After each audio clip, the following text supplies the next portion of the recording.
है कि नहीं। 38 हो चुका है, ठीक है। ये देख लो, चलते हैं सीधा सवाल पे। कंपनसेटरी एफोरेस्टेशन फंड जो है, मतलब सीएफ एक्ट के तहत 50% सीएफ राशि राज्यों को और 50% राशि केंद्र को दिया जाता है। प्रस्तुत पंक्ति सही है या गलत। तो कंपनसेटरी एफोरेस्टेशन फंड होता क्या है कि जैसे कोई जंगल है कि नहीं, जंगल में इतना एरिया पे आपको पेड़ काट कर यहाँ पर कोयले का खनन करना है, तो जो कोयले का खनन करने वाली एजेंसी होगी, इतना जंगल जब उसने बर्बाद किया तो इतना ही एरिया में जंगल लगाने के लिए वो पैसे पे करती है, ठीक है। तो उसी फंड का पूछ रहा है कि 50% राशि केंद्र को रहता है और 50% राज्यों को रहता है, ये सही है या गलत है। तो इसका जवाब देख लेते हैं क्या है। ये पंक्ति गलत है। एक्ट के तहत 90% राशि राज्यों को और 10% केंद्र को दिया जाता है, ठीक है ना। क्वेश्चन में 50-50 था, जो कि गलत है। अगला सवाल, कुशल निष्क्रियता की नीति किसने अपनाई।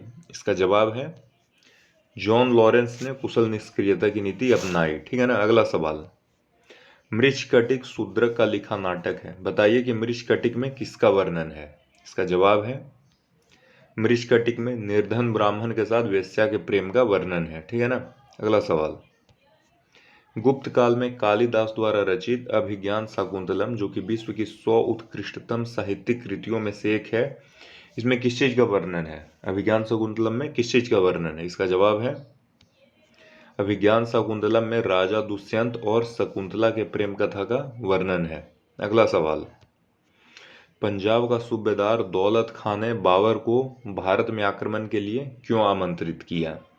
इसका जवाब है दौलत खां जो था वो सल्तनत काल के अंतिम शासक इब्राहिम लोदी के अधीन पंजाब का सूबेदार था। वह अपने आप को दिल्ली सल्तनत के सुल्तान के अधीन नहीं रखना चाहता था, ठीक है। अतः उसने दिल्ली सल्तनत की अधीनता से मुक्ति पाने के लिए इब्राहिम लोदी के विरुद्ध बाबर को आक्रमण के लिए आमंत्रित किया, है ना। मतलब ये उसका सूबेदार था, सोचा कि यार बाबर अगर उसको हरा देगा तो खत्म हो जाएगा और उसी के अंडर मैं यहाँ काम कर रहा हूँ तो मैं मतलब आज़ाद हो जाऊंगा, ठीक है ना। उसने बाबर को बुलाया, ठीक है, इसीलिए। अगला सवाल, बाबर के आक्रमण के समय गुजरात का शासक कौन था। इसका जवाब देख लेते हैं क्या है। 1526 में पानीपत युद्ध के समय, इस युद्ध में बाबर ने आक्रमण किया था, इब्राहिम लोदी के हराया था। इस समय मुजफ्फर शाह का पुत्र बहादुर शाह शासक था, ठीक है ना। अगला सवाल, लाल खाड़ी और अदन की खाड़ी को कौन सी जल संधि जोड़ती है। इसका जवाब है बावल मंडप नामक जल संधि लाल सागर और अदन की खाड़ी को जोड़ती है। अगला सवाल, भारत में गुलाम वंश का प्रथम शासक कौन था। इसका जवाब है भारत में गुलाम वंश का प्रथम शासक कुतुबुद्दीन ऐबक 1206 से 10 था, ठीक है ना। अगला सवाल, बचपन में कुतुबुद्दीन ऐबक का लालन पालन किसने किया। इसका जवाब है कुतुबुद्दीन ऐबक को एक काजी फखरुद्दीन अब्दुल अजीज कुकी, है ना, फखरुद्दीन अब्दुल अजीज कुकी ने एक दास के रूप में खरीदा था और उसी ने उसका लालन पालन किया था। अगला सवाल देखते हैं क्या है। कुतुबुद्दीन ऐबक को कुरान खां क्यों कहा जाता था।